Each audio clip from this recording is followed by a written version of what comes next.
What they do, what it is, this is Orion, aka Brass Balls, coming at y'all with another deep dive tape stash. As always, please like, share, repost, subscribe to the YouTube channel Orion Hip Hop, where you can peep previous episodes of Deep Dive Tape Stash. Let's go way back. I'm talking way back to the year that I was born. Freshly brewed since 82, I am that dude with this gem of a tape right here, the Kool G Brothers, live at Whole Avenue Boys Club. Ayo! Pause. That name is kind of out there, no doubt, but I had to Google it. See, the Kool G is a pioneering hip-hop group, and they were frequently performing at Whole Avenue Boys Club, a venue significant in the early development of the genre, according to digital archives at Cornell University and African American history. The list goes on. The Whole Avenue Boys Club, was an early venue that was allowing cats to go and flourish in this art form that we all know and love, hold dear to our hearts. In 1971, the Whole Avenue Boys Club actually was the venue that hosted the peace meeting between all of the gangs. It was about 68 gangs in New York City that got together to call a truce, to call a peace treaty, and that went down in this very same venue.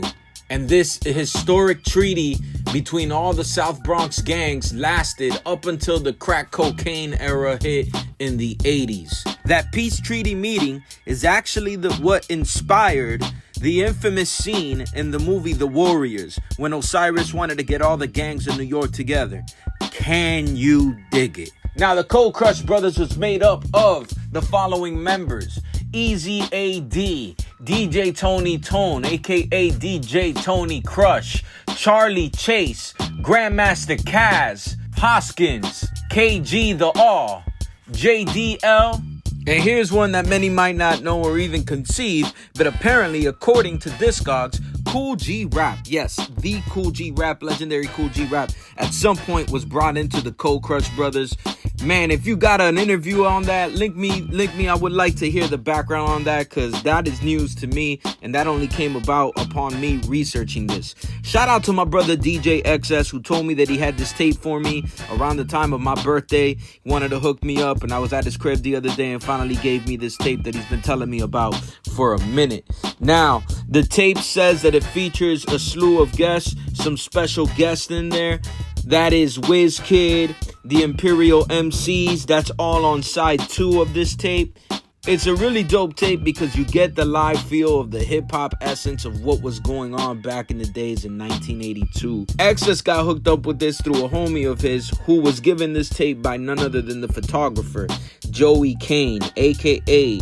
Joe Conzo Jr., who is responsible for a lot of early photography that captured the essence of the hip-hop culture of what was going on. This guy was in the know, and a lot of pictures that you've probably seen in magazines and websites were probably taken by Joey Kane. Grandmaster Flash and the Furious 5 have a song called It's Nasty that's also on this tape cassette, because this was some kind of event that was going on that they were just performing at and hosting. So It's Nasty is a really dope track. Samples Tom Tom Club, Genius of Love, which is the same notable sample from Mariah Carey's Fantasy. That's on this tape. Feel the Heartbeat by the Treacherous Tree is also on this tape. And these brothers, the highlight of the tape for me is these Kool G Brothers really laying it down, dropping some rhymes over some dope break beats, and you know how they finessed everything back in the days. As an MC, you gotta take notes, you gotta love it, because that's the essence where we all came from. So it's real dope to listen to old school hip-hop. When I listen to old school hip-hop from the early 80s to mid 80s, I'm not so much listening with the same ears that I do when I listen to 90s hip-hop. What I'm listening for is cadences, certain call-in responses that they're doing, how they are using these rhymes to rock the crowd, especially in a tape like this that was really, in essence, a live tape. This isn't a studio recording. This was done live at the Whole Avenue Boys Club. Hey, yo. So anyways, man, shout out to everybody tuning in on this one. I couldn't find this tape online, so that was pretty cool too. And I couldn't even find this tape on Discogs. So I don't know how many of these tapes were made, how many of them got distributed. The backside of the tape actually has an autograph from Joey Kane. I opened it very carefully, but made sure to maintain the wrapper.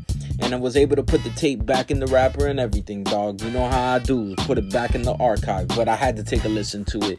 And so because of the fact that I wasn't able to find digital transfer of the tape online, I'm not going to put the whole tape on my YouTube, but I'm going to attempt to put at least 4 minutes of this tape that I think were really dope and that I was definitely vibing with, that I think y'all would enjoy.